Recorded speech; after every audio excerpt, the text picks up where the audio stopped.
Hello, everyone. It is Misha Green, DC editor, and I must say this is probably one of the most exciting interviews I've done in 2020.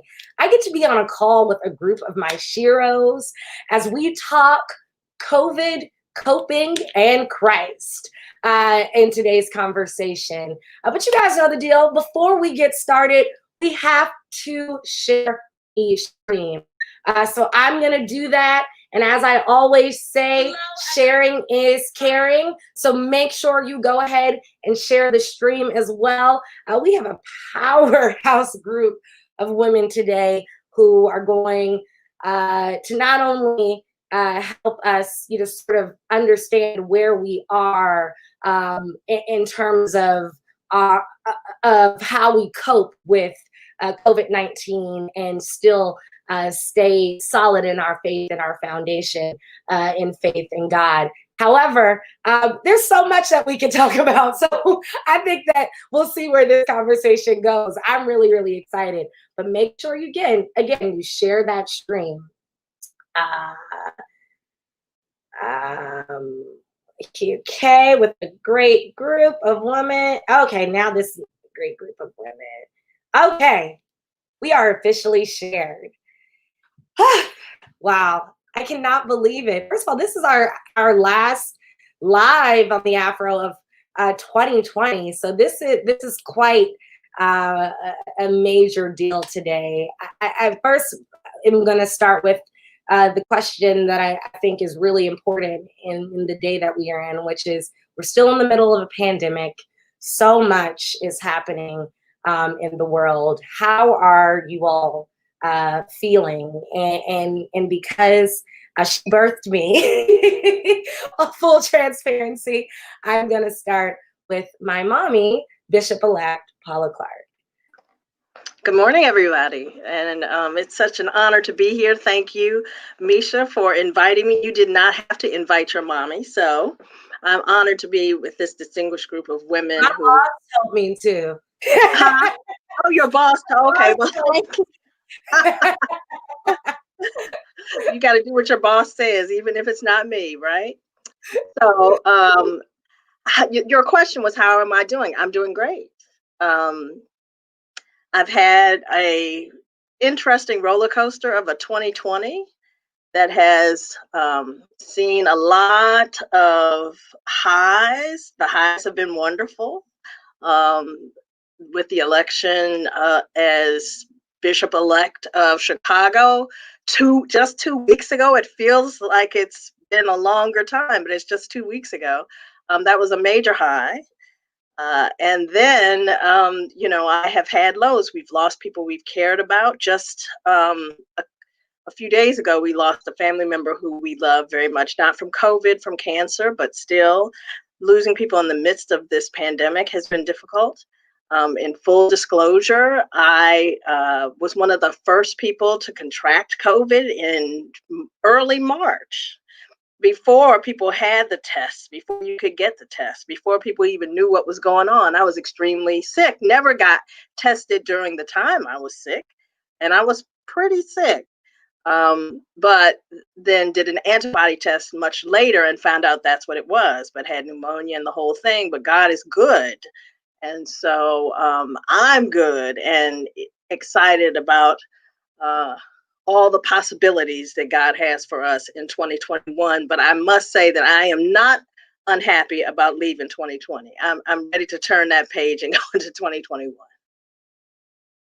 Indeed. And, I just have to say, I am so thankful for all of the blessings that you mentioned, Mommy. And in particular, it was a really difficult time when she had COVID-19 and I wasn't really talking about it and she didn't have an official diagnosis. And so we're so thankful that you were here and with us and able to do God's work and to testify and share your testimony today. Dr. Draper, how are you doing? How are you managing? I'm doing well, Misha. And so, when I look back over my life, I think, and maybe some of your other guests can attest to this, depending on your age and your stage in your life, you've seen a lot. And so while 2020 has been fraught with all kinds of things and that have been, at the forefront, God is still good. And so when I look back over all the things that He's brought me through over the years, I have to say that He's the same God yesterday, today, and forevermore. And so He will sustain us through 2020. And I believe that the Lord allowed 2020 to happen to get the church's attention, and not to have us laud and applaud politicians and scientists while they are important in the mix, but to really get the church's attention. And um, so I believe, like Charles Dickens wrote, that 2020 was the best of times and the worst of times, and there are lots of lessons to learn from 2020. So I am right now coping well. Thank you. Thank you. I guess we'll do the sort of zigzag that I see. So, Reverend Boulware, how are you feeling? How's life for you in 2020 thus far? I am feeling great. I'm feeling safe. My children have hidden me in a cocoon almost to try to be sure that nothing could get close to me. Yeah, I have experienced a lot over a lifetime. I think the uniqueness of 2020 is that there's has been so much unknown. And so my greatest blessing is to have been anchored in the Lord. And when it felt like some days the ground was falling out around us because there was so much newness and so much strangeness, so much sickness and so much death, um, my anchor held. And so that is where my safety net comes from. That's why I feel safe in the middle of it all. But it has been an interesting year, and I agree with my sisters. I'm ready to go into the next one because it's been more than enough. That's for sure. Absolutely.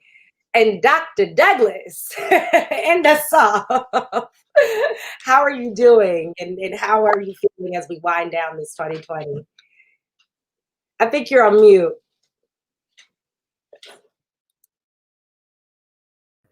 There you go. See, I'm old enough to still not remember that you got to unmute. But first of all, I want to thank you, Misha, for inviting me to be a part of this discussion with these very distinguished women. And so I am pleased to meet too and be on this discussion with my sister friend, your mother. But so 2020. First of all, I have enjoyed the privileges of not suffering from the social and physical comorbidities that make people, disproportionately those who look like us, very vulnerable to COVID-19. So I have been privileged to be able to quarantine and so far to remain safe in terms of contracting the disease. How am I doing, though, in general? I am reminded during this period of sort of the wisdom of mothers that you're only as happy as your saddest child, or you are only as strong as your weakest link. And I relate that to indeed the situation in which we find ourselves in. I am only as well as the most vulnerable that are in our society today, disproportionately those looking like us. And so it is in this regard that it is to the most vulnerable that we as a church, particularly those who claim to be Christian, that we are called to serve. And it is only when the most vulnerable can begin to enjoy the justice that is well-being, that indeed we are all well. So I'll say I am as well as the least of these and the most vulnerable, is the weakest link in our society and the sickest in our society. And when they get on the road to health, and which means that we have to do our job and more as a faith community, then I'll be well. Thank you. Thank you for that answer. And so I think that's a great transition in terms of Can doing hear you, our Misha. job at, can you all hear me now? Alrighty. I think that's a great transition in terms of us doing our jobs well as a faith community. Before we get into how you all are doing your jobs, can we first share what do you really do and how you've been able to pivot and still serve people during this time? And so, Dr. Douglas, we'll begin with you. Yeah, what do I do? I'm dean, which means head of the Episcopal Divinity School at Union Theological Seminary in New York. I also serve as canon theologian of the Washington National Cathedral here in Washington, D.C. In both instances, but my primary responsibility and primary job is as dean of the Episcopal Divinity School, which is the responsibility of one, not only trying to train students for ministry in the Episcopal Church, but I think as a theologian, as a theological institution, it is also to hold us all accountable to our faith claims. And so we try to do that. And so in this time of COVID, of course, pivoting meant going remote. But what it did, and I hear Dr. Draper, she said it forced us to live into the challenge of what it meant to be a theological institution, what it meant to be a faith community, what it meant to have a moral voice on the public square. And so we pivoted not only in terms of our responsibilities for educating our students, but began to institute a series, for instance, of online Facebook Live conversations in which we would try to engage these issues, particularly of the intersecting realities of these two pandemics, COVID and the ongoing reality that is white supremacy. So really began to try to aggressively address those, because as Dr. Draper implied, and is the case, this disparity that COVID has laid bare in our society has happened on our watch, as those who claim to be faith leaders, on our watch as faith community, on our watch as church. And so while it is something that has occurred not because it was divinely sanctioned, but occurred because it is what it means to be human in this world, we are held, it is to us a time of reckoning, holding us accountable to how, in fact, we have gotten to this point that a human phenomenon, a global phenomenon, can reveal such inequities in our society and impact people in such a disproportionate way. And that's the sin, right? The sin of injustice that is inequality that COVID has revealed. And so we've pivoted in trying to really now live into the challenge and to claim our moral responsibility as a theological institution, and I as a faith leader. Thank you. Reverend Boulware, we've had a lot of conversations about this question, but tell the people exactly what you do and sort of how you've been able to be solid in your faith as you also reveal these truths, these really horrifying truths about COVID-19 in your job at the Afro. So what I do is I am a lifelong learner, and I love to teach, and we are storytellers. And so my work at the Afro is to encourage those who write the stories, to help them to discover the story that needs to be written, to help them identify the people whose stories need to be told, and then to make sure that we tell those stories the right way and in as many ways as we possibly can. And my feeling is day by day is we never are getting enough of the stories told.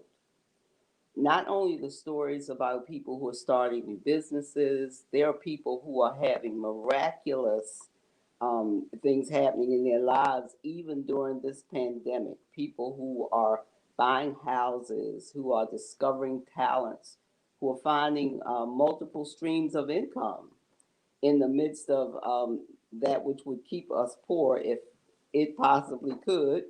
But yeah, there are so many stories that need to be told. There are people who have COVID and who recover from it. There are people who have COVID and unfortunately did not recover from it. And then there's a story that is seldomly told is the person who has the disease who recovers from it, but not totally. We never get enough of those stories because there are people who have lasting effects from having had the problem breathing and all of that. There are people who will carry some of those effects into the rest of their lifetime. And so those stories just need to be told over and over again so that people get from the afro that which they wouldn't get from somebody else. Um, I know that for myself, I've been very critical of people who don't wear masks. And if I'm in public and I encounter somebody without a mask, I hurry away from them, you know. But I was on Facebook last night and I read a statement that I had never thought about before, and I was instantly informed. That was that one of my Facebook friends, Erica Alston, was in Baltimore City, saw some young people without masks, and told them, put your mask on. And their reply was, we don't have any masks. And that hit me like, you know, but masks aren't cheap. They are not cheap. And so as she posted that story on Facebook, people began to actually send her masks so that when she's in the city doing her work, which is touching the young people everywhere, doing everything that she can to help them, she will have enough masks in her car to help keep those young people safe that I've been criticizing because they have not done what they could do, not realizing that they had done the best that they could do. So always learning, always teaching, always sharing that with everybody that I can. Wow, I never thought about that. Thank you, Reverend Boulware. Dr. Draper, tell people sort of how you've been able to balance being a publisher in addition to your responsibilities, um, running a major church, people looking to you for answers. Well, in the vernacular, it ain't easy, but I'm glad it's not dependent on me, because if it was dependent on me so I've been pastoring the Freedom Temple AME Zion Church for 18 years in South Baltimore, and I returned to the Afro in 2018 to be the publisher and CEO there, and so it's only by the grace of God. Let me say that. I wonder myself. But one thing this pandemic has taught me in both roles is that it really is all about relationships. And so just the compulsion that I have about building teams and staying connected. We use church sometimes, not all the time, as a crutch. It's a place, it's a building, it's a place to go. And we had you have your set of activities and you have things that you do in church. You go to service, but it's really about connecting with community and connecting with people and finding out, as Reverend Boulware just said, what people's needs are and meeting those. And so we've had to pivot, and you asked about pivoting, to minister in a whole different way. And I consider my role at the Afro ministry as well, and it's still about relationships. And I'm rarely intentional, Misha, as you know, about team building, about staying connected, about looking at the whole person. It's not just about, you came to church or you came to work. You're not an employee, okay? And you certainly don't belong to me. Everybody belongs to God.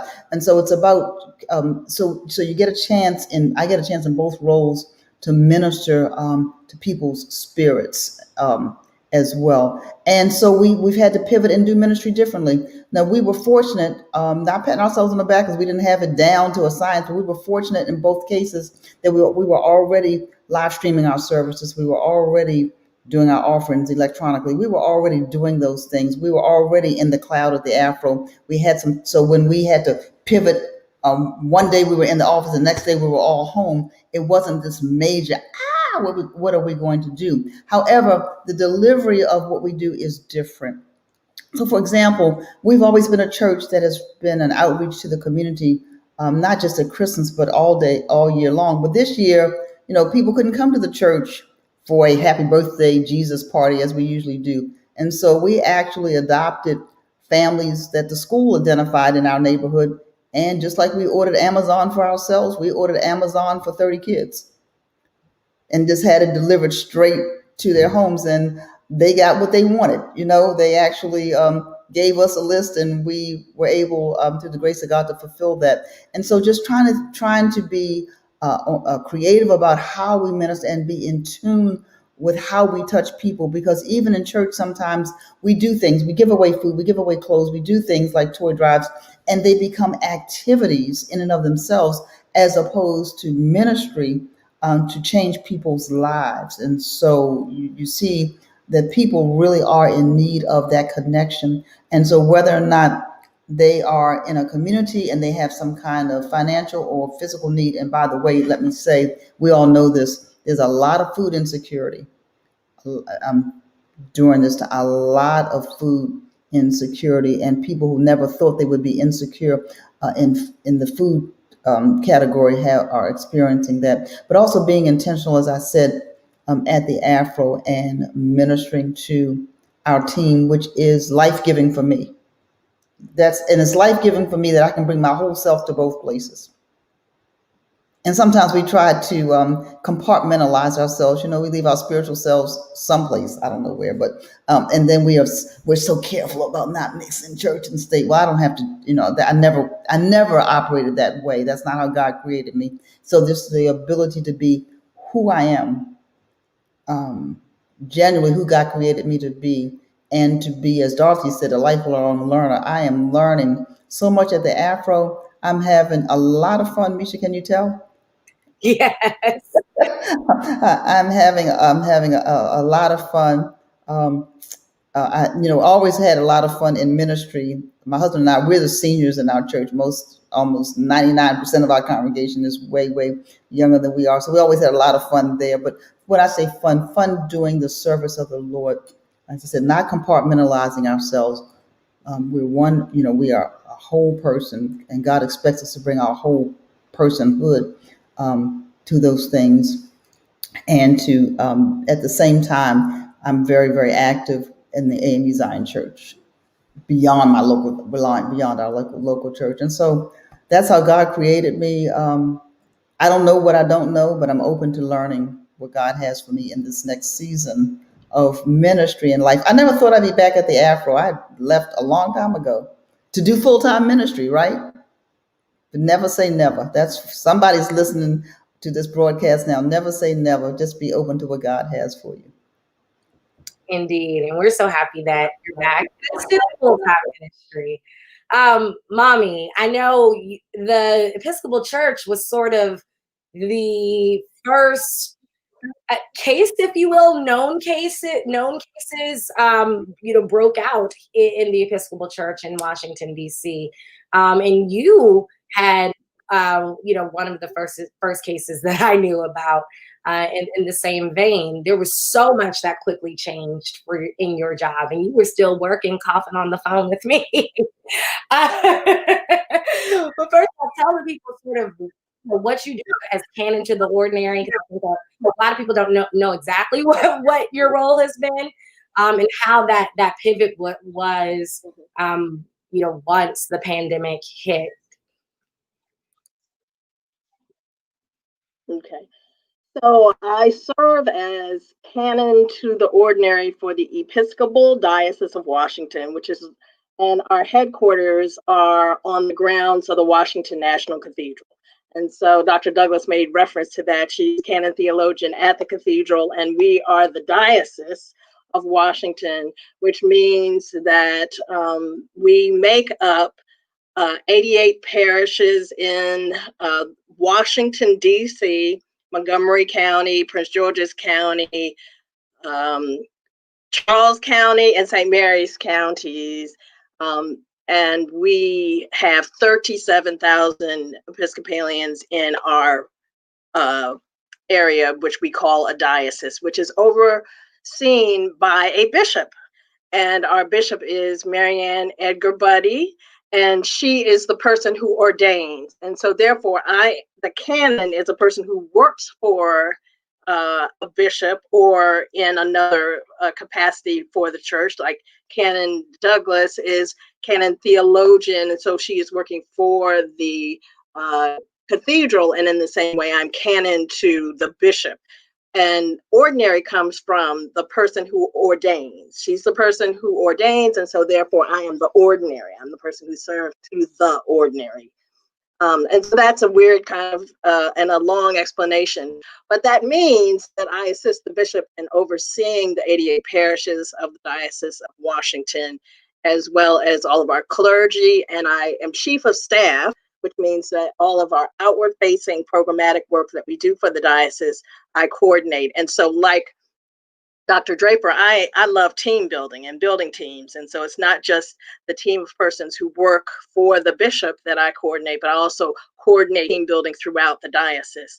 And one of the things that's been really important in this time is to create relationships and help foster relationships and collaborations throughout the diocese.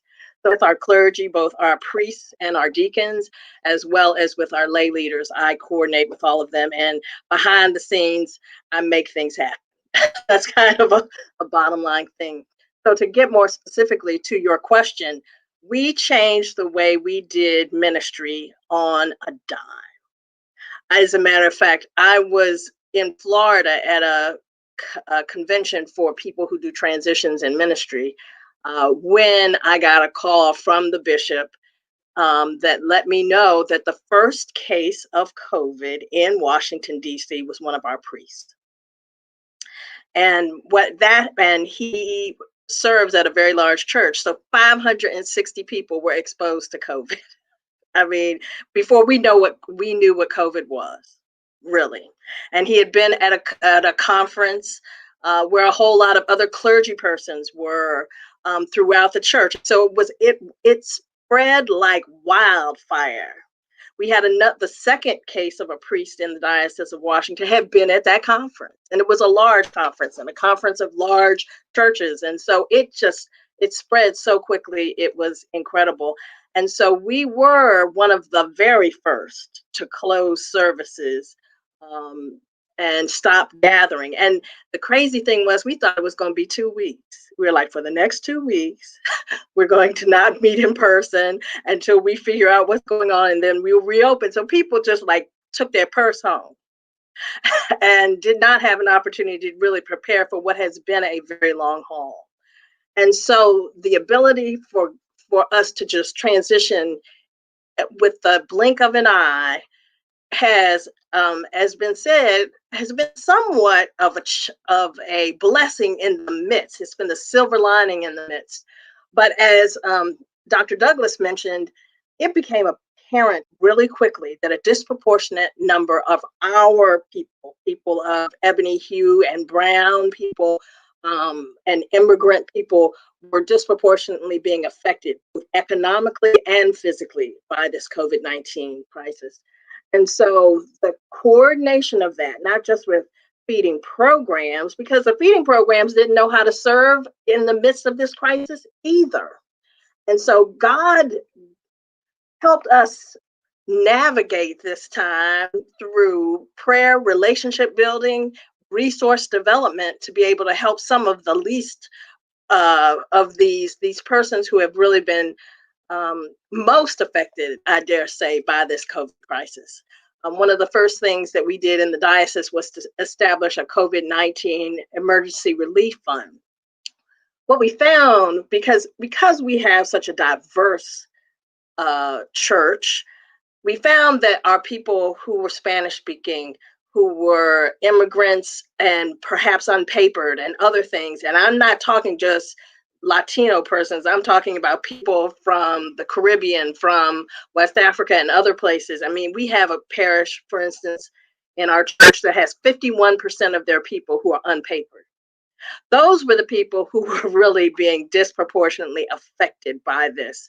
And you know, we say euphemistically, oh, they're home health aides. No, they're people who get paid in cash, who have lost their positions because they can no longer enter the homes of people and things like that. I mean, and so the economic burdens, not just physical burdens of COVID-19, became apparent really, really quickly.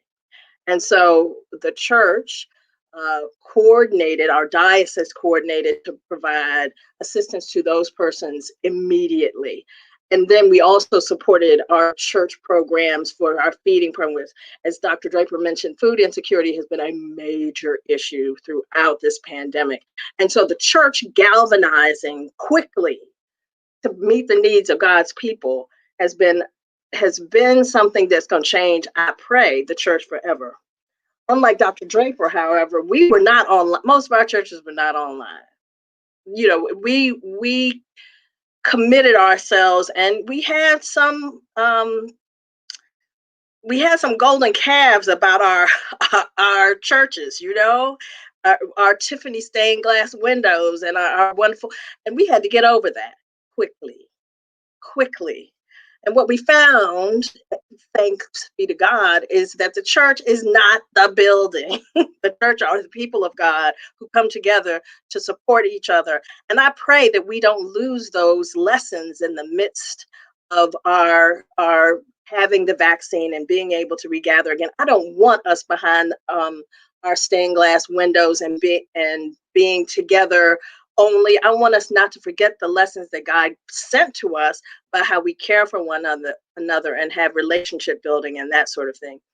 From a theological standpoint, one of the challenges we've had as and I can say for the Episcopal Church, but I dare say for other churches, how are we incarnational people, and the theology of incarnate, in the flesh.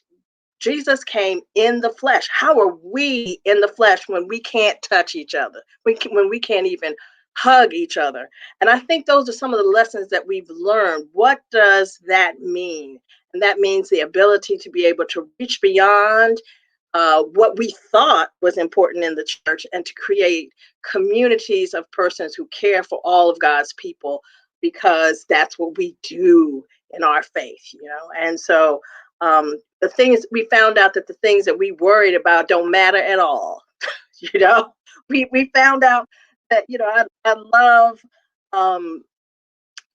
Matthew 6:25, where it says, do not worry about your life, what you're going to eat, your clothes. We found out those things didn't matter. We saved a whole bunch of money, people, too, during this time, because we didn't have to spend money on the stupid things that we thought mattered. And we found out, especially as we celebrated Easter without being together, and we just celebrated Christmas without being together, is that those relationships and creating those relationships and caring for one another is really what matters.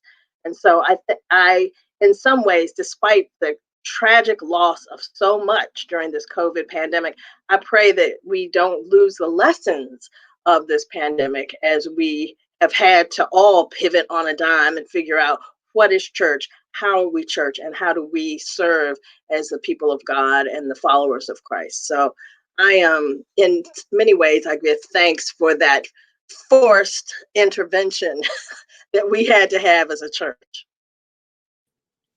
Thank you. Thank you for that.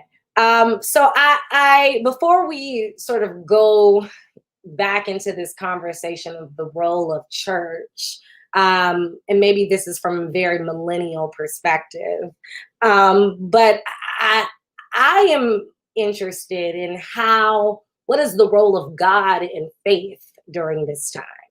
I think a lot of people question, how can this be? How can we, face these difficulties?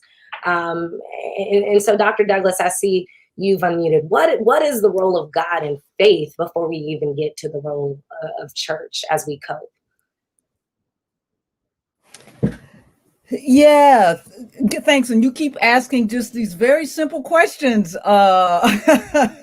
Misha. First, I want to thank everyone for their answers and today, and where I listen and learn as well, and to affirm. And so, and want to say, to Paula, Lord, I was at that conference of the Episcopal Church, and in fact in the room where most of the people who ended up getting COVID in the Episcopal Church got COVID. So we call that conference sort of ground zero for the spread of COVID in the Episcopal Church, and several of my friends got COVID as a result of being at the conference and were very ill. And so for me, that sort of reality of ground zero also reminds us, as the challenge, reminding us really again, as others have said, what it means to be church, and reminding us that to be church, to call ourselves church, is aspirational. When it's as aspirational as us calling our country a democracy. And so it is something that we have to live into. And so in this regard, when you ask about the role of faith and the role of God, first of all, God's role has never changed, right? And so it's whether we're talking about COVID or not COVID, whatever we're talking about, God is that force that is greater than all of who we are, pulling us. I like to say God is that the end of that moral arc that points toward justice. That justice is the loving justice that is God. God is that thing pulling us beyond ourselves into our better selves, into that which we are called to be, calling us back actually to who we are as sacred creatures of God, that we are children of God. Everybody that lives and breathes and has ever had breath is a child of God, regardless. That we are children of God, that's a fact. That we act like it, well, now, that's not a fact. And so God calls us to live into what it means to be this child of God, calling us toward the just future that God promises us all. Now, what it means to have faith is to understand that which isn't the way it ought to be, and isn't the way it's gonna be. To have faith is to understand that the justice of God is real, right? And so to have faith is to have that sense of hope that this is not the way things are supposed to be. So faith, then, if we really live in to what it means to be people of faith, it means that indeed we really believe, I always say, not just say, but really believe that the way things are is not the way things are gonna and supposed to be. And so we, Paula, to use your word, we then have to embody, to give witness to the way things are. We do that by moving toward being in our little place in the garden, whatever it is, we enact those acts of God's justice, right? Whatever they may be. It may be feeding the hungry. It may be, we talk about everyone pivoted on the internet. Not everybody got internet. Not everybody could get on internet and go to a church service. Everybody doesn't have the privilege of being able to connect by Zoom. So it may be that we pick up the phone and we call somebody that's alone, right? Those ways of enacting the justice that is God's, that says that everybody is a child of God and ought to be respected and treated as such. And so, so we witness toward it and we witness against, which also means as church and as people of faith, we don't stand quiet. When we are in this situation where a disproportionate number of people are finding themselves vulnerable on many levels to this COVID reality, my faith tells me that's not right. And so that if indeed I'm going to incarnate that faith, I've got to speak against, I've got to act against it. So I'm going to shut up here because I could go forever, but it just seems to me that God is who God is, right?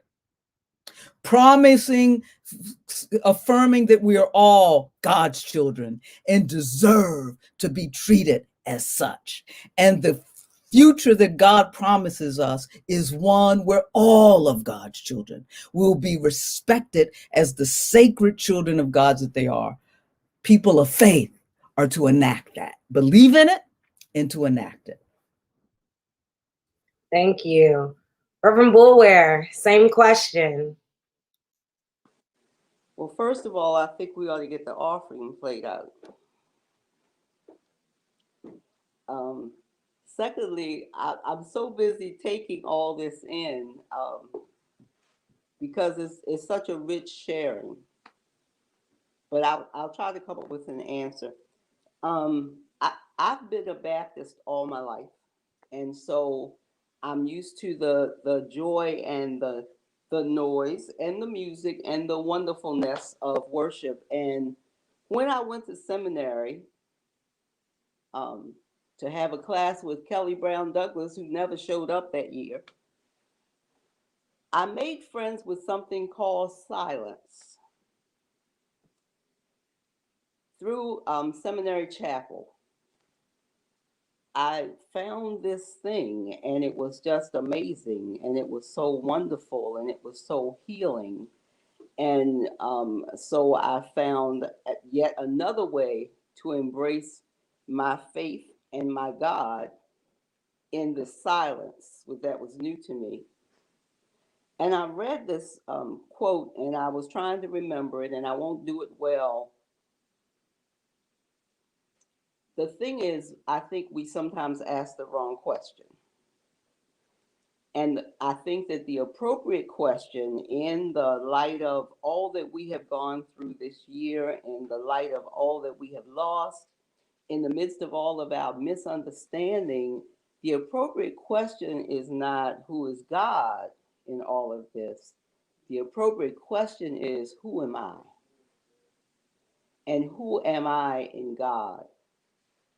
And I think that the quote that I can't remember correctly implies that when I come to this place in my life, and we've come to this place more than once, that I stop knowing what I know about myself and stop speaking what I think I know about myself. I almost take the language off of myself and I put myself at God's feet and I sit in silence waiting for God to speak me again.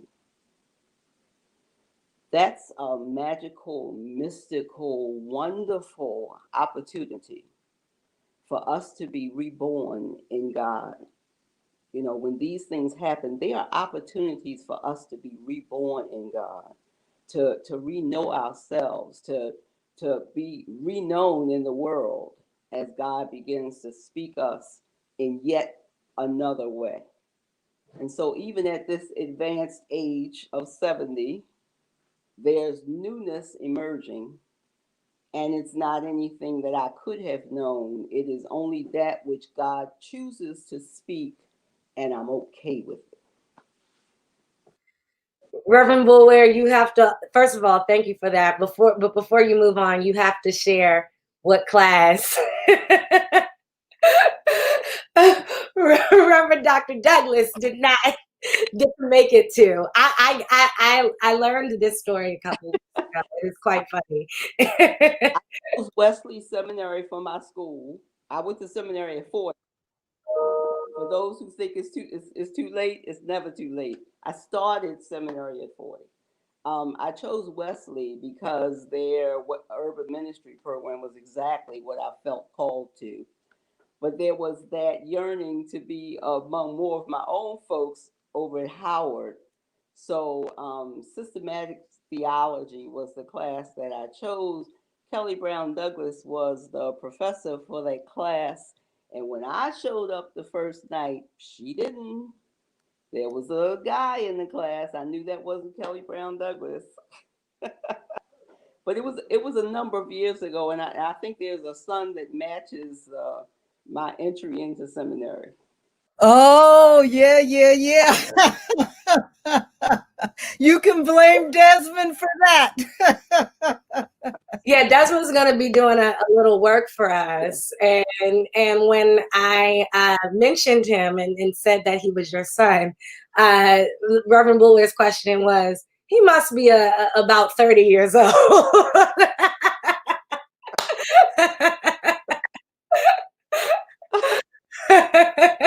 I love it. So somehow I'm gonna have to come and take a class with you at some point, okay? I'm going to take one from you. Oh, I love it. Dr. Draper, can you share your feelings on God?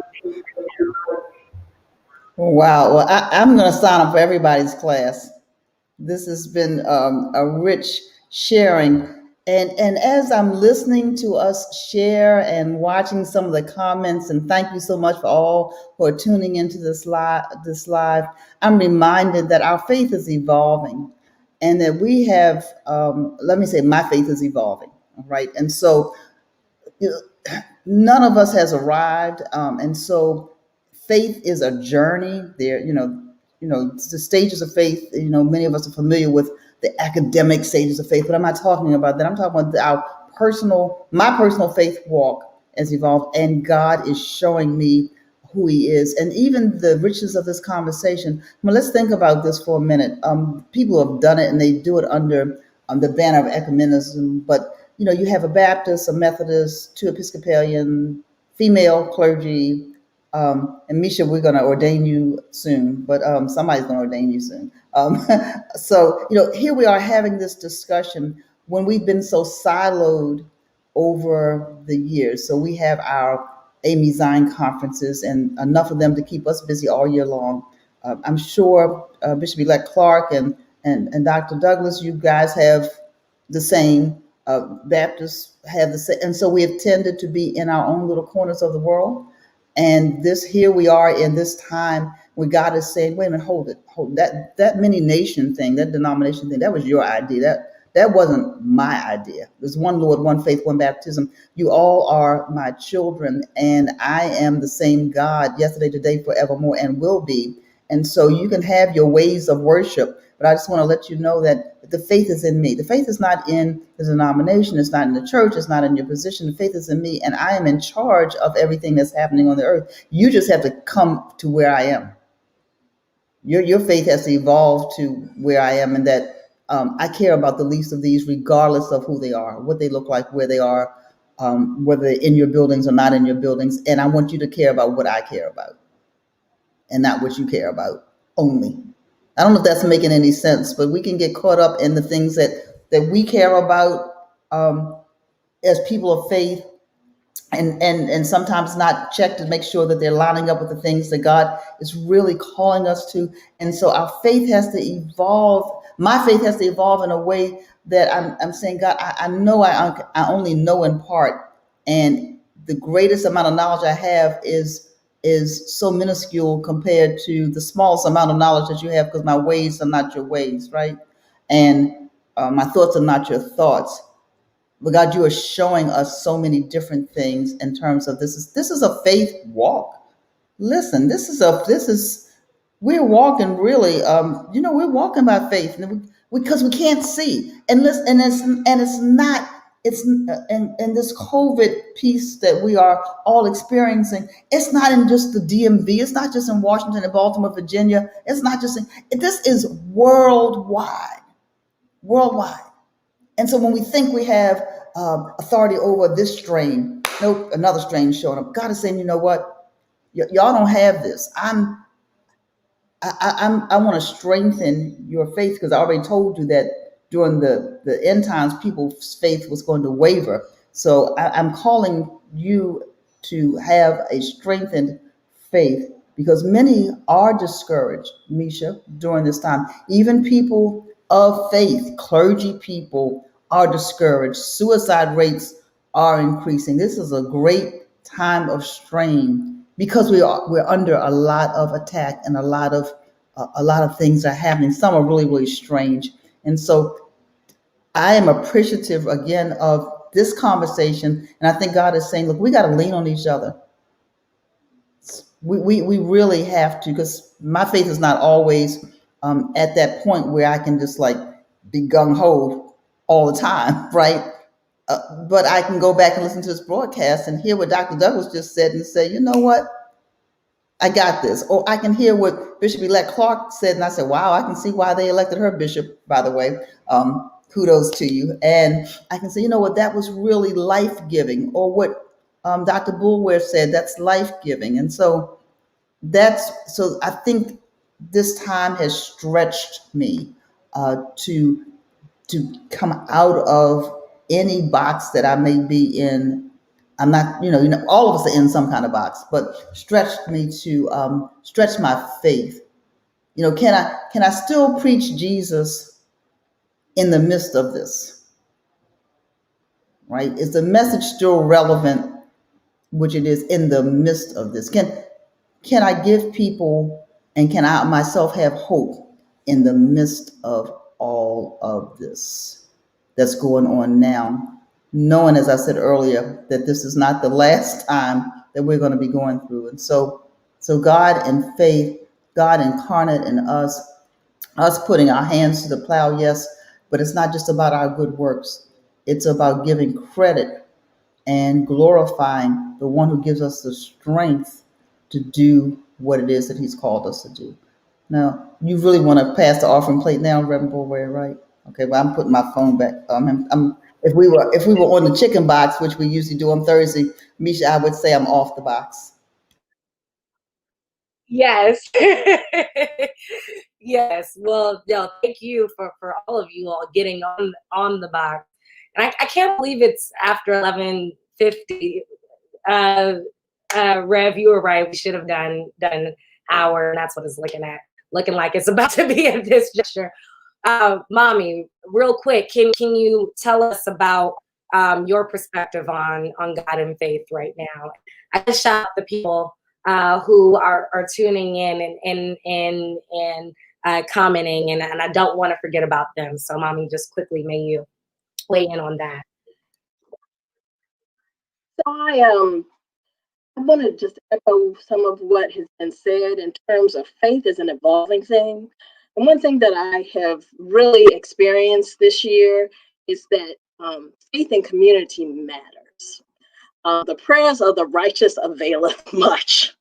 And being bathed in support and prayers and of others matters. I know a lot of people think that they can turn on the TV or listen to people who, ministers who are online and that kind of thing, but nothing replaces the community of God praying for you.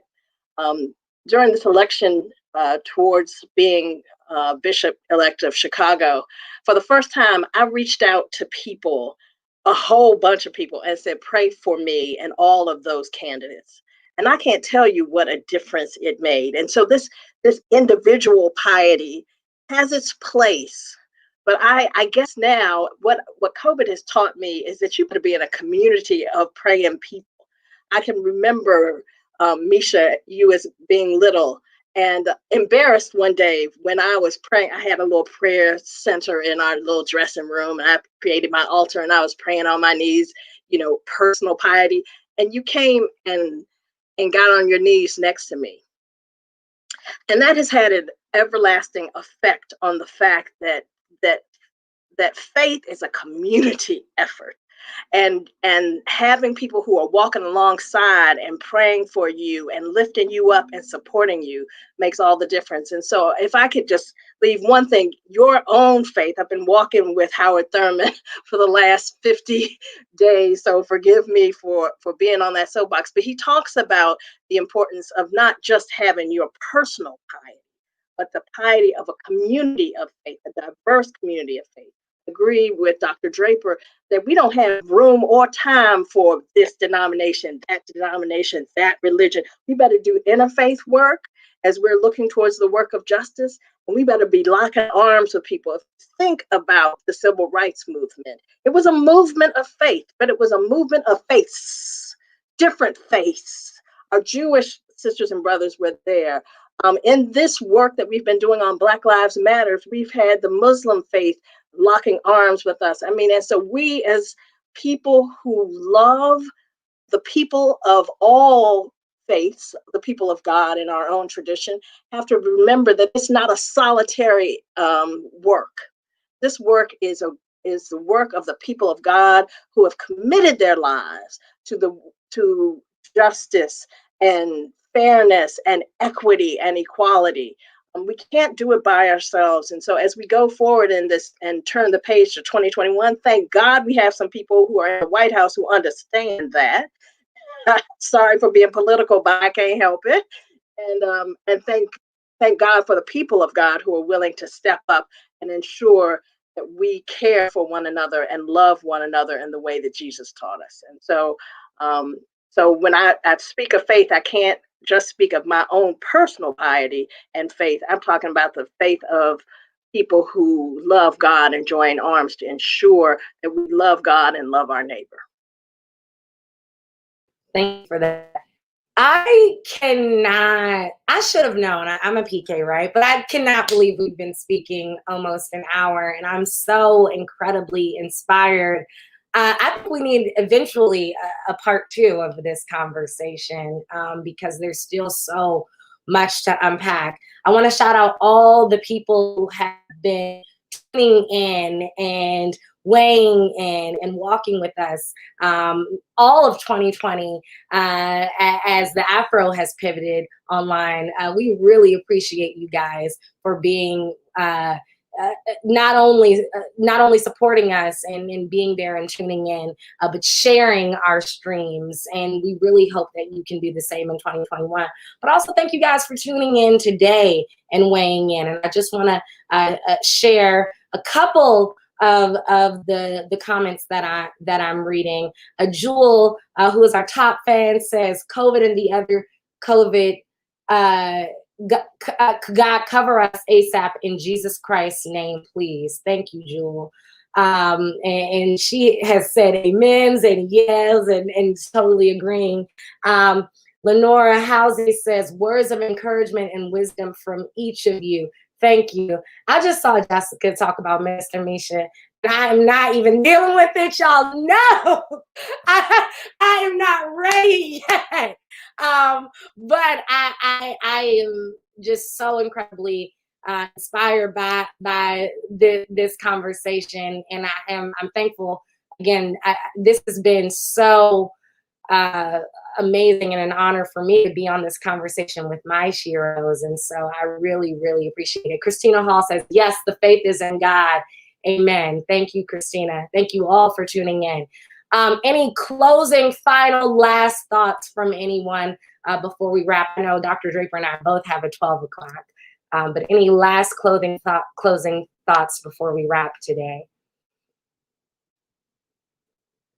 All these ordained people, y'all don't got anything. Let me just thank you, Misha, for hosting this. And we're all ministers in one way or the other. So whether we have title or not, that's the other thing. We didn't even talk about that. It doesn't take title by man to make us ministers of God in this work. We're doing this together. Yes, some are called to lead and even elected, as Bishop-elect Clark is, or elevated as Dr. Douglas is. So we have our titles and our roles, but we're in this together. And so my closing remark is that all of us, regardless of station and title, are called to do this work that God is assigning to us. And it's not just during the pandemic. I'm with you, Bishop-elect Clark.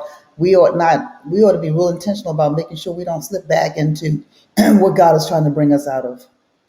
And so thank you, Misha, for hosting this conversation.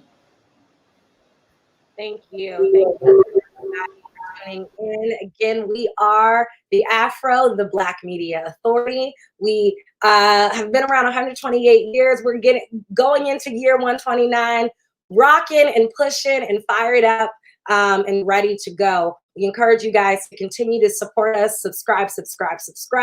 Give the gift of a subscription. We are still in the holiday season. And please, if you haven't already and have an Instagram, like us and follow us on Instagram. We're super close to 10,000 subscribers. And so help us get there as we approach the end of the year. God bless you all. Happy New Year. And we will see you in 2021.